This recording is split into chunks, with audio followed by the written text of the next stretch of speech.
today graduating school, 20-year-old American kids think that this is the worst society in the world. And it worked. It worked. They did it. Okay, they convinced all of them that they live in the most evil, oppressive, unfair, just a horrible place. You see it all the time among 20-year-olds. So it worked. And then they did something else that's really important too that you need to understand. They said, okay, if we start pushing on this dominant culture, on this classical American culture, if we start attacking that culture, they're going to attack back. So what do? Why don't we defend ourselves against the counterattack? And they said, I know. We're going to come up with something we're going to call it political correctness. Political correctness is how we're going to defend ourselves. Here's how political correctness works. Political correctness states that there are certain protected groups of people in America. America, by the way, our motto, if you pick out a coin, it says e pluribus unum, out of many one. One people. Not 15 tribes or 10,000 tribes or 150,000 tribes. One people is the idea that makes America work. People come to America either today or a generation ago or 5 generations ago, give up the life that they led in the old country, come here to become new people. We're a country of new people. We're one people. But political correctness says no. Critical theory says no. We're going to divide the country up into tribes and ethnic groups, and we're going to put them all at war with each other. And so political correctness says, no, there are protected groups of people. You can't say anything that might be critical about a black politician, let's say, because if you do, that's racism. Even if if your argument has nothing to do with that person's race whatsoever, you cannot attack that guy because he's black. You cannot attack that woman because she's Hispanic. You can't say anything nasty about this guy because he's homosexual. You can't say anything about anybody except for the people in the dominant culture, which is us. We're open to attack all the time, obviously. So they've launched an attack, and then they have come up with a way to make you believe that if you defend yourself, there's something wrong with you. You're an evil person. The charge that gets bandied around all the time, of course, is racism. And let me say one thing about this charge of racism. Calling somebody a racist only works against people that are not racist. In other words, if I'm having an argument with you and I say, shut up, you're a racist. If you shut up, you only shut up because you don't want to be perceived as a racist because you're not a racist. If I'm arguing with a member of the Ku Klux Klan and I say, I find your attitude towards blacks rather appalling, he says, well, duh, don't you see the sheep? What's the matter with you? Same thing with the Nazis. You go up to Adolf Hitler and you say, I detect a sense of anti-Semitism in some of your writings. Of course it's anti-Semitic, you idiot. I'm trying to kill every Jew on earth. Real racists are not intimidated by terms of racism or being called racist. Only people who are intimidated by being called racist are people who aren't racist. They don't want to be perceived by that way because racism is disgusting and evil, and everybody in this room knows it. And how many times have you had your mouth shut up because people said you're a racist for saying something that has nothing to do with racism? That's how political correctness works. That's the genius of these Marxist professors at the Frankfurt School, the genius. They knew how to win against good and decent people. They knew how to do it, and they've done it. So we're in a world of trouble. If some unelected guy can tell Boeing it can't do business in an entire state and put 3,000 jobs down because he doesn't like the fact that it's going to impact his union guys, he has the power to do that, we're in trouble. Yeah. We're in real trouble. And that's just today's news. Who knows what's coming tomorrow? So, that's how we got into this trouble. These guys are very patient. And I want to stress again, this is not a theory. If you have a chance to write this down, go to YouTube and search for a YouTube video called The History of Political Correctness. It's about 25 minutes long. It's the best education I ever got in my life. This is what we're up against. Now, how do we fight back? Sometimes you look at this, you say, my God, 40 years, they've accomplished so much. Is there any way to get it back? You're darn right there's a way to get it back. The thing you need to understand about leftism and about the people that are trying to bring down this country is they have to succeed all across the board. They have to have all of media, they have to have all of music, they have to have late night comedy, they have to have all of the newspapers, all the TV stations, they've got to have academia, they've got to have colleges, high schools, elementary schools, they have all this stuff working all the time with the dream candidate, with the unicorn, the once in history candidate, Barack Obama, 52% of the vote. 52%, all right? Ronald Reagan's getting 70% of the vote. 52. Every single cylinder is firing for the left. They just get over the line. And that's before the Tea Party. That's before they had any opposition. We've had one election where there's been a Tea Party, and it was the most historic switch of seats in 100 years.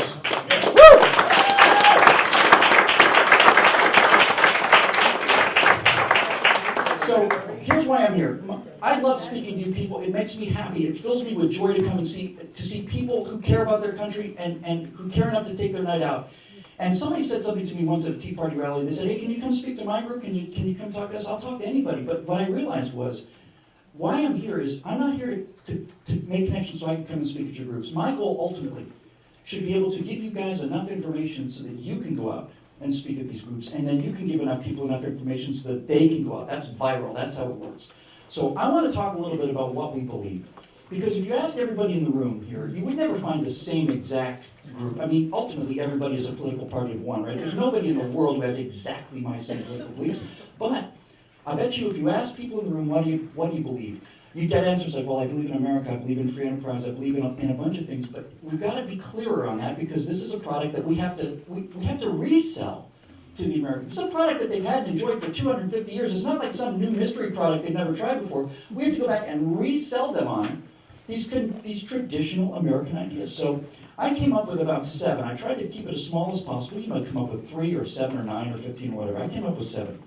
And I put them on a DVD because I wanted people to be ammoed up. Nice thing about being on the right, about being a capitalist, is I can sell those things with no guilty conscience whatsoever. I'm totally about it. It's got to be tough to be a Marxist like Michael Moore, who talks about how great communism is and how evil it is, and then he goes and sues Miramar to get more of his $20 million. I don't know how that guy faces himself. Well, I don't know how Michael Moore faces himself. Put politics aside. So what do we believe? So let me just push through this because I know we don't want to be here all night.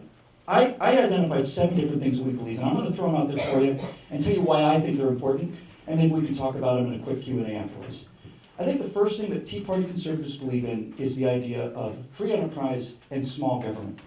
Let's start with the idea of small government. The simplest thing about small government is everybody knows this is true.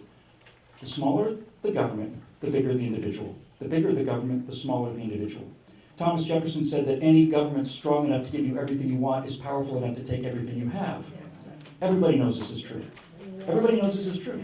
So small government means that the burden of responsibility for your life is on you. It's not on Big Brother. It's not on mom or the nanny state.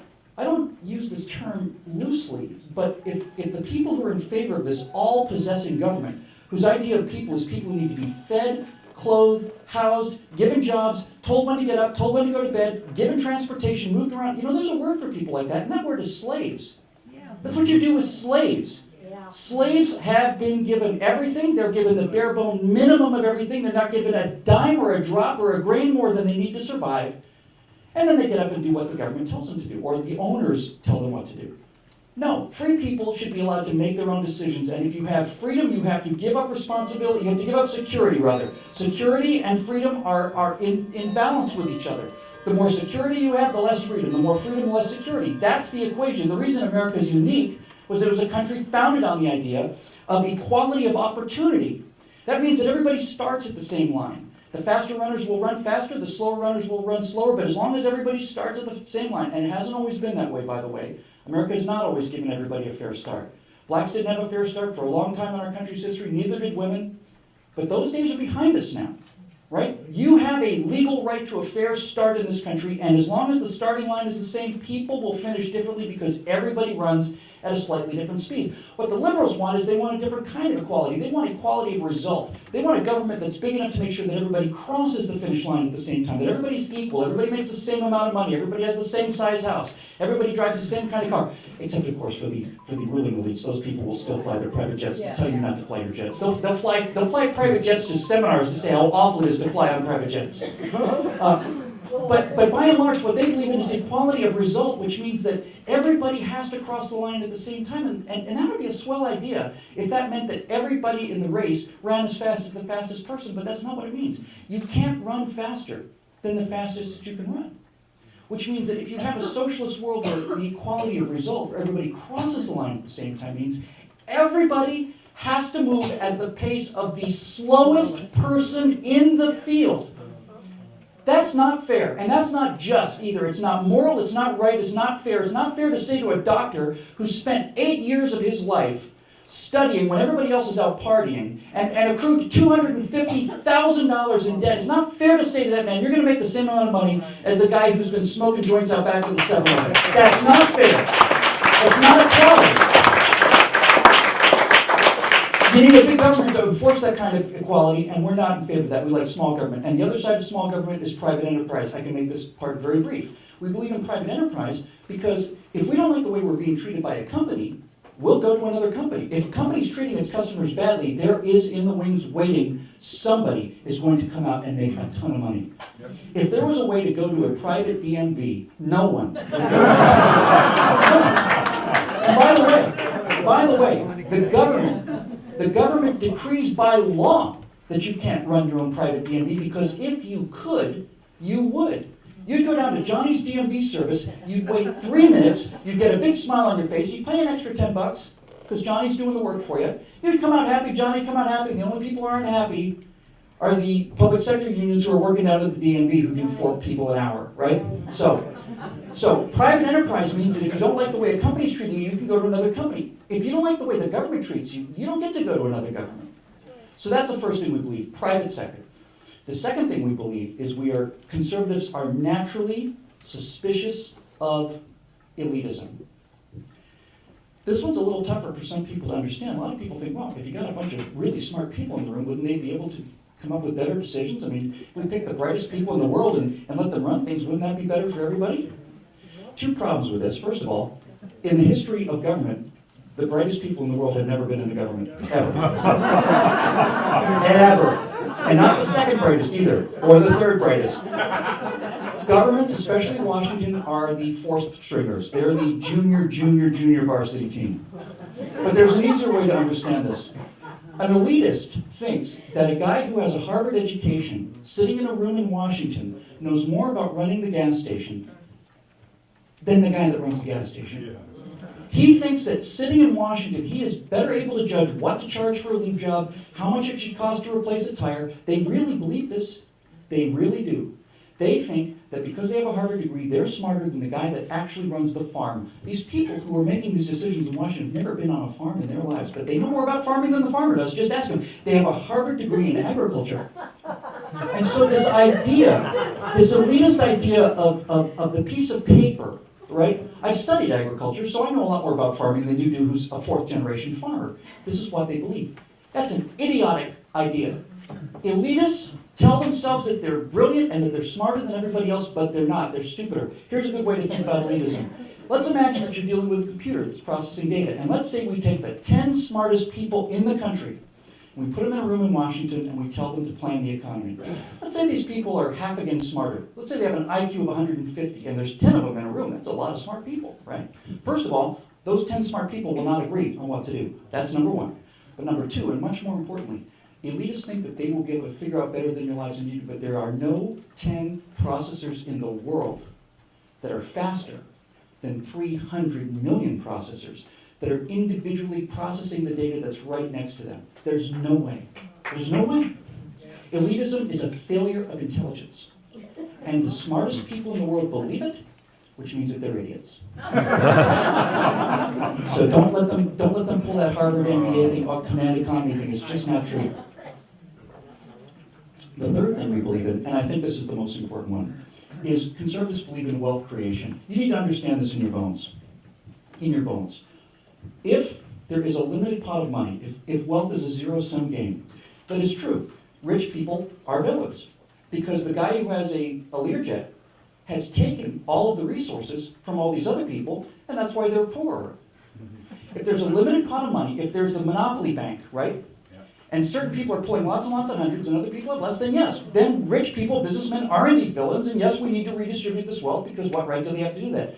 But,